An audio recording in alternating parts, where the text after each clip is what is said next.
کسی کا عظیم ہونا صاحب مرتبہ ہونا اس بات کی واضح دلیل ہے کہ وہ کسی کے ظلم و زیادتی کا جواب نہیں دیتا بلکہ معاف کر دیتا ہے اور اپنے دل کو صاف رکھتا ہے اور دوسروں کے لیے دعا کرتا ہے۔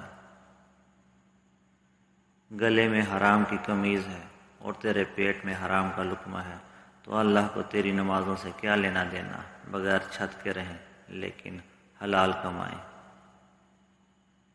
سورج سب کی فصلیں یکساں پکاتا ہے، بارش سب کے کھیتوں میں یکساں برستی ہے۔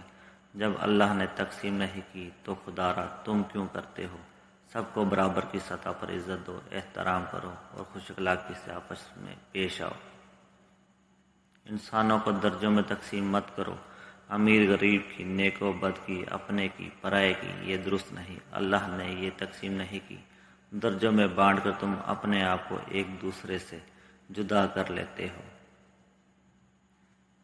تم میں بہتر وہ ہے جس کے اخلاق اچھے ہیں۔ کسی دیوار پر لکیر لگانا یہ بھی بد اخلاقی ہے، کسی پرندے کو پتھر مارنا یہ بھی بد اخلاقی ہے، بدبودار چیز کھا کر مسجد میں چلے جانا یہ بھی بد اخلاقی ہے، کسی کو تو کر کے بلانا یہ بھی بد اخلاقی ہے۔ دوسروں کی عزت نفس کا خیال رکھیں۔ کمال یہ ہے سخت گفتگو کرنے والا بھی چاہتا ہے کہ اس سے نرمی سے بات کی جائے، جھوٹ بولنے والا یہ چاہتا ہے اس کے ساتھ سچ کا رویہ اختیار کیا جائے۔ برداشت کرنا سیکھیں کیونکہ غصہ شیطان ہے اور شیطان کو آگ سے بنایا گیا ہے۔